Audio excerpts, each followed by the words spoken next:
누리호와 비교 우위. 한참 전에 찍었는데 날라갔어요. 난 잘 올라갔다고 생각했는데 클릭 하여튼 실수로 나가는 게 많이 있습니다. 허탈하지만 시간도 좀 지났지만 그때 이제 굉장히 흥분해서 길게 찍었던 거를 오늘은 짧게 비교 우위와 관련해서만 한번 간단하게 보도록 하겠습니다. 그래도 조금 얘기하다가 보면 더 보겠죠. 비교 우위를 배우시죠? 요즘도 저도 고등학교 배웠어요. 리칼도의 그 비교 우위. 근데 예전에 이런 황홍석 박사가 이런 얘기를 했어요. 과학에는 국경이 없지만 과학세계에는 국경이 있다. 저는 이 얘기가 참인명제라고 생각을 하거든요. 물론 황홍석 박사는 그 놓여있는 맥락 거기에서는 과학자가 중요한 조작을 해놓고 한 거기 때문에 거기에 내가 호응하진 않았지만, 저도 난치병 환자이지만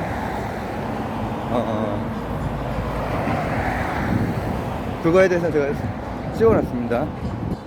소망과 욕망의 불협화. 그런데 그 말 자체는 맞다고 생각을 하는 거예요. 왜 맞을까? 학자에게 그 학문이라고 하는 것 자체는 마치 굉장히 객관적인 것 같고, 일정 부분 또 그러하기도 하고, 뭔가를 설명하거나 예측하거나, 아니면 문제인식을 하거나 대안을 제시하거나, 특히 자연과학.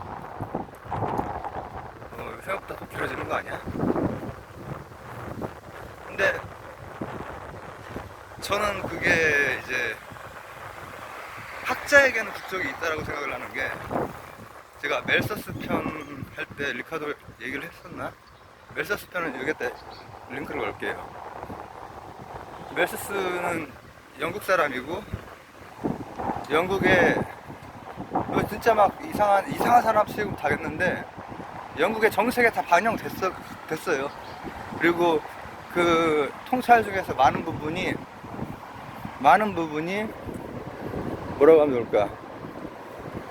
현대까지도 유효하고 그렇지 않은 부분도 있고. 근데 같은 또 영국 사람인 리카도는 비교 우위 이론을 펼쳤고, 이거는 영국 사람들이기 때문에 그런 걸 한 거예요. 왜냐면 영국은 그 양반들이 활동할 때 정치적인 격변을 이미 200년 전에 끝내놓고 산업이 막 발전하고 있던 때거든요. 그러니까 그 발전하는 것, 엄청난 발전, 기하급수적인 발전과 관련된 얘기들이 나오는 거죠. 얘기들이 나오는데, 그래서 그 국적이 있는 거야. 그렇게 됐을 때 가능하면은 산술급수와 기하급수의 차이를 배우기 위해서 교역을 하는 게 좋아. 그쵸? 근데 교역이라고 하면은 절대 우위끼리 교역하는 거는 수식 같은 거 숫자를 안 써도 그냥 바로 나오잖아요. 뭘 예를 들까? 우리나라 랜드프레시하고 또 어디를 할까? 이거 조심해서 얘기해야 되니까 잠깐만. 한 20년 전 상황으로 가서 우리나라 반도체하고 중국의 농산물하고 절대 우위의 차이가 있잖아요. 그죠? 그러니까 그렇게 된 거란 말이죠. 그러면 그냥 이해가 가. 근데 비교 우위 가지고 그거 가지고 안 되니까, 영국이 막 그런 거 가지고 안 되니까는 제국주의로 나가고 아편 팔고 그렇게 한 거예요. 그거 가지고 안 되니까는 조금 계산을 조금 머리를 굴려보니까는 비교 우위도 이익이 되거든. 비교 우위 얘기를 좀 할 거고, 그 다음 누리호 얘기를 할 건데, 동시대에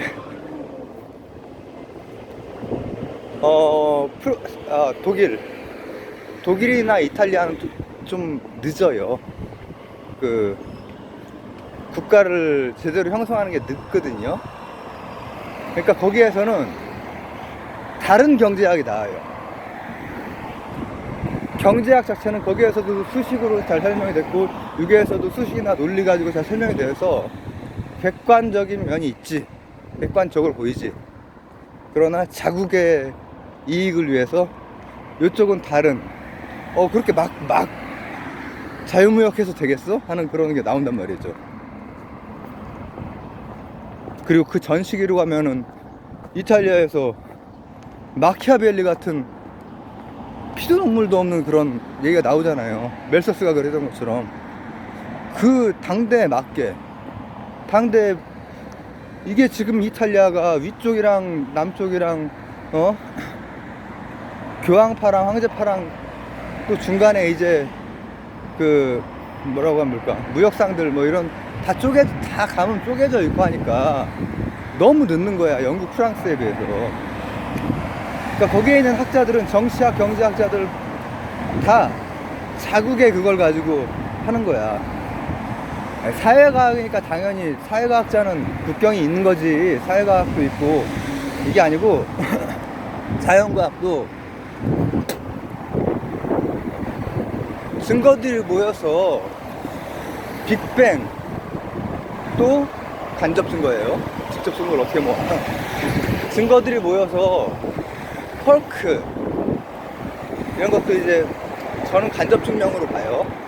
전자 이하의 단위에서는 간접 증명으로 보는데, 이런 것들도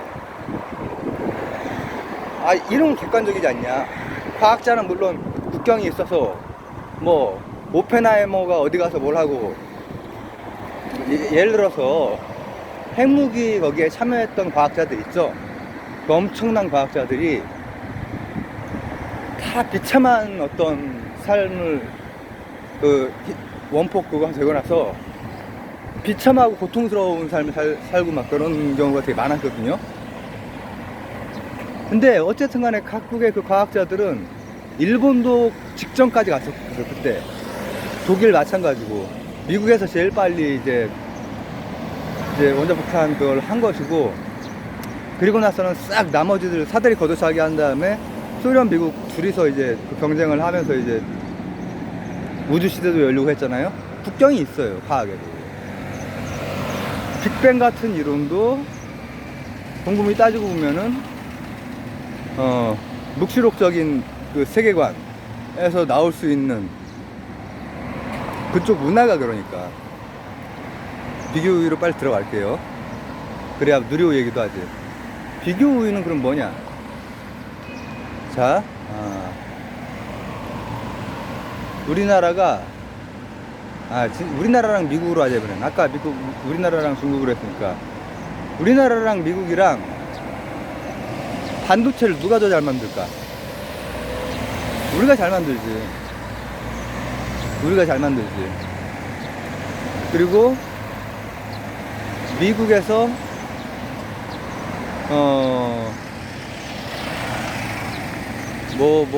미국이 옛날 미국 같지 않네, 또 이렇게 갑자기 얘기하려니까. 이를테면은 제조업 같은 건 넘겨줬잖아요, 중국이나 이런 데로. 그랬다가 다시 위기감을 느끼고 다시 그걸 가져오려는 노력도 막 많이 하고. 근데 지금 미국은 모든 면에서 거의 다 탑을 다 가지고 있어요, 사실 실력상으로. 그래, 미국의 그 나노 기술이 되게 좋아. 나노 기술로 하지 말고 그냥 딱 뭐 하나 들어올 수 있는 거. 자율주행 기술이 좋아, 미국이. 그죠? 미국에 있는 자율주행 그 회사들이 다 탑을 먹잖아요. 그러면은 테슬라는 우리나라에 수입이 되고, 삼성은 그쪽으로 수출이 되고, 그렇게 되죠. 그게 절대 우위일까 비교 우위일까 잘 곰곰이 따져보세요. 중국과 한국 아까 그 비유와는 다르게, 아까 그 예시와는 다르게, 미국은 인프라 구축한 다음에 마음 먹고 거기에 투자하면은 반도체가 됐건 자율주행이 됐건 뭐 AI가 됐건 뭐가 됐건 첨단 기술의 어떤 첨단 기술도 우리나라보다 절대 우위에서 다 앞서 있어요. 다 앞서 있어요.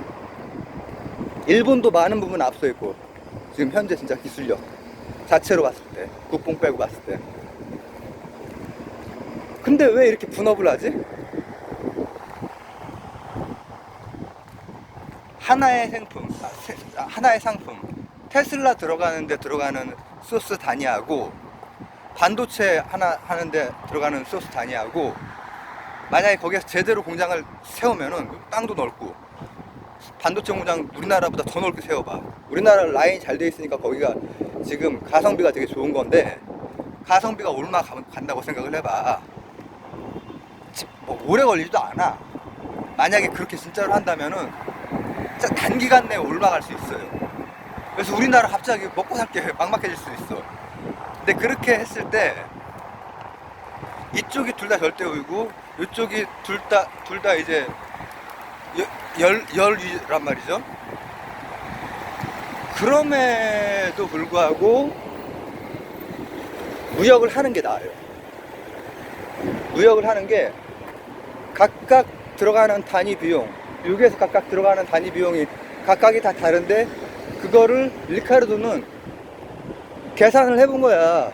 계산을 했을 때 실제로 무역을 했을 때 절대 우위만큼은 아니어도 상대 우위일 때도, 절대 우위일 때는 무조건 뚝뚝 떨어지잖아, 돈이. 근데 상대 우위일 때 정도조차도 요 자국 내의 그 차이, 그리고 A국과 B국 내의 그 차이가 비교 우위를 만들어낼 수만 있으면은 약간의 이득을 서로 본다라는 거야. 무역은 서로 이득을 봐야 하잖아요. 그리고 영국은 그때 그게 절실했던 상황이고, 그래서 절대 우위라고 하는 것은, 비교 우위라고 하는 것은 절대 우위에서 밀리는 것도 할 수 있는 거야. 절대 우위에서 밀려도 비교 우위에서 앞서면은. 중국이 절대 우위에서는 당연히 미국한테는 뭐 잽도 안 되고, 일본, 우리나라에 밀리는 부분도 많죠. 잘하는 부분도 많아요. 누리호 같은 거 얘기할 때 얘기하겠지만은, 그럼에도 불구하고 많은 부분 우리나라가 가지고 있던 거 중국으로 넘어가는 게 비교 우위에서 앞서니까, 그게 전 세계적으로는 그렇게 조절이 되는 거예요. 근데 잘 봐요. 이렇게 되면은 그 이론은 이제 그런 내용인데, 제가 말했듯이 그 이론에는 국적이 없지만 이론을 만든 사람은 국적이 있지. 영국 사람이지. 영국 사람인데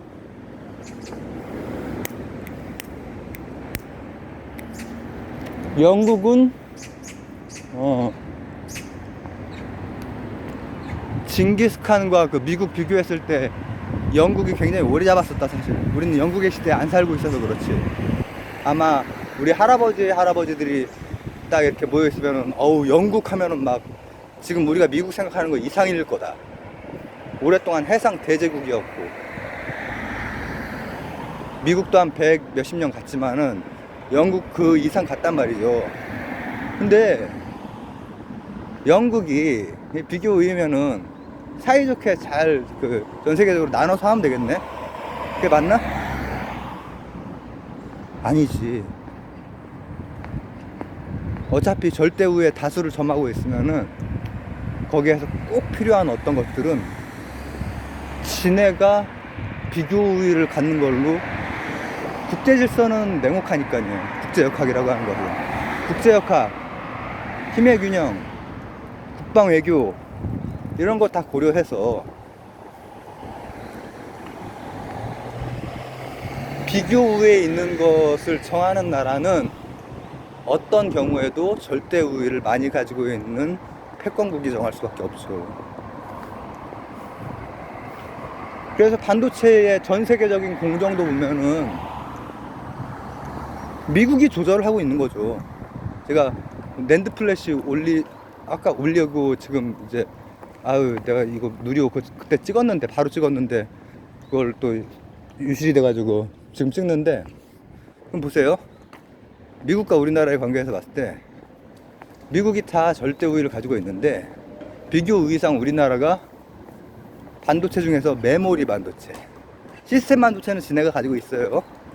메모리 반도체를 우리한테 밀어줬죠. 그 전에 여러 가지 전자공학은 당연히 우리나라가 열심히 한 거 있고, 열심히 했고, 일본도 열심히 해가지고 그 전후 재건을 했지만은 일본이 막 독일 따라잡고 막 그러던 시기가 있잖아요. 전자공학이 됐건 자동차가 됐건, 자동차 아직까지도 그래서 늘 한 목소리 하는 게 일본이잖아요. 근데 그러다가 버블 경제 깨지고 나서 그게 좀 이동이 됐죠. 전자제품 우리나라가 잘 만들었잖아요. 지금도 잘 만들고. 근데 지금 중국으로 또 많이 넘어갔지만은 우리가 하려면 하지. 일본도 하려면 하지 뭐. 그러면 거기에서 한단 말이야. 그러면은 중요한 거, 안보랑 직결되는 거, 뭐 식량 문제라든지 아니면은, 그러니까 이스라엘 편, 제가 이스라엘 농업 편을 안 올렸는데 이스라엘 농업 수출국이에요. 하이드록식이랑 카복식이 이런 거 막 설명했는데, 그런 거 이용해서 그냥 사막도 아니고 돌사막에서 수출을 하고 있거든. 품종 개량 막 여러 가지 하고. 걔들은 여러 가지 기술이 뛰어나니까 필요한 것들 몇 개는 자국이 잡고 있는 거야. 거기에 IT 뛰어나지, 국방력 뛰어나지, 농업까지 뛰어나잖아요. 미국 하면은 뭐 농업 뛰어나지, 또 첨단 기술들 다 뛰어난데 이제 스페이스 테크놀로지 가는 거야.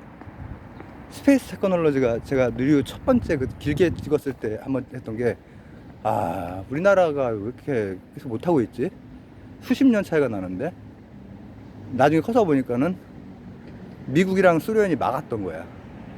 우리나라에서 뭘 발사를 하거나 이런 걸 막았어. 핵을 만들려고 하면 막았고,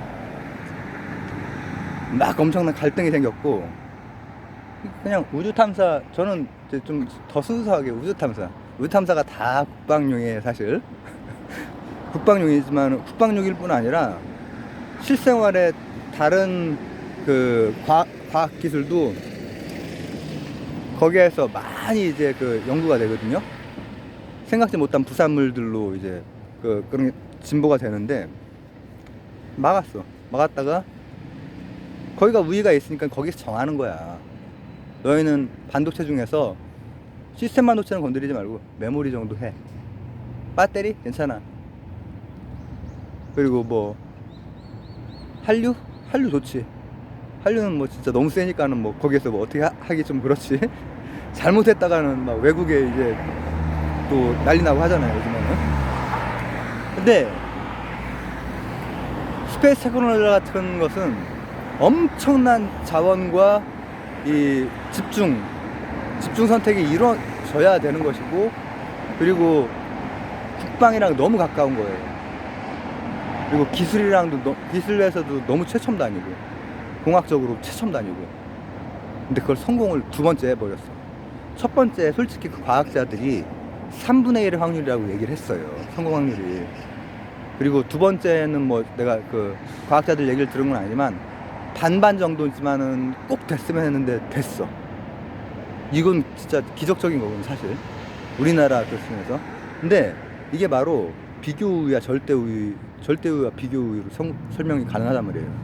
절대우위에 있는 쪽이 우리 비교우위에서, 어차피 그러면은 비교우위만 조금이라도 떨어지는 돈이 있으면은 니들이 스페이스 테크놀로지 해, 우리가 농사 지을게, 이렇게 해도 되잖아. 근데 절대 우위를 다수 점유하고 있는 나라, 패권 국가가 절대 그렇게 안 하지. 절대 그렇게 안 하지. 그러니까는 우리가 못했던 거야. 그리고 거기에서 그 질서에서 벗어나서 뭐 이렇게 했던 나라들이 러시아가 됐건 중국이 됐건 북한이 됐건 나름대로 조금 했지. 그리고 러시아는 실제로 과학기술은 굉장히 뛰어나고, 근데 이제 과학은 뛰어난데 생활적으로 오는 기술이 너무나 없고, 중국 같은 경우에도 다 화성에도 가고 막 다 하잖아요. 근데 우리나라 이제 인공위성 띄운 거예요. 사실은 이제 로켓 기술도 사실 한 거고, 또 정찰 위성도 다 띄울 수 있는 그런 이제 실력을 두 번째 실험 만에 갖게 된 거죠. 이것도 다 사실은 전에 그때 말했듯이 우리나라를 레이더 기지로 미국이 쓰다가, 제 해석이에요, 진보 보수 이거랑 관계없이, 그 다음 미사일 기지로 쓰느라고 풀어줬지, 규제를. 그 풀어주기 전에는 다 그 물 밑에서 실험을 했는데, 이번에는 이제 물 위에 대놓고 실험하다가 그냥 두 번 만에 된 거야. 두 번 만에 7번째로 된 거야. 대단한 거예요. 정말 대단한 거예요. 진짜 그 진짜, 와, 관련 기사 찾아보니까는 진짜, 아유, 고생 많이 하셨더라고. 진짜 어릴 때부터 과학 기대였던 분들이 지금까지도 그 꿈으로 그냥 꿈 먹고 살면서 그렇게 한 건데, 심지어는 절대우위와 비교우위, 제가 말했던 거, 절대우위 잡은 나라들이 길 조금 열어준 그 틈으로 한 거예요. 그렇기 때문에 이제 비교우위라고 하는 것, 리카르도가 말한 비교우위, 경제학 이론이긴 하고, 거기엔 국경이 없지만 그걸 만든 사람의 국경이 있고 또 의도가 담겨 있는 거지. 영국이 절대우위 가지고 있는 것들이 많으니까 그때 당시에 비교우위 가지고 있는 거 조절하면서 가능한 한 무역을 많이 해야 인구 부양이 되고, 이게 되니까 인구로 뭐 거의 큰 차이 안 나는 시기거든요, 이게. 그리고 그런 상황에서 우리가 이제 스페이스 테크놀로지, 이제 진짜 제대로 된 젖발을 내린 거죠. 고체 발사체도 그거는 진짜 무기예요, 무기. 그리고 지금 액체 연료로 한 누리호 같은 경우에는 진짜로 막 그 스페이스 테크놀로지라고 크게 묶을 수 있는, 전체가 다 들어갈 수 있는 거, 이제 그런 게 이제 성공을 한 건데, 그때도 말했지만 그거 다 군사용으로, 다 바로 군사용으로 그냥 되는 거죠. 껌이죠, 껌. 근데 이제 그게 비교우위에 의해서, 절대 우위국이 우위를 많이 가지고 있는 국에 의해서 오랫동안 막혀 있었던 거다. 막혀 있었고, 그러다 보니까는 거기에 집중적인 투자가 오랫동안 돼야, 그래도 뭐 미국 같은 데도 한 10년 막 10년 가까이 고생하다가 달에 아폴로 막 보내고 그랬잖아요, 닐 암스트롱. 근데 우리가 물밑에서 제대로 못 하다가 이제 된 거죠. 그래서 오늘은 절대 우위와 비교 우위에 대한 얘기 플러스 우위에 대한 얘기였습니다. 감사합니다.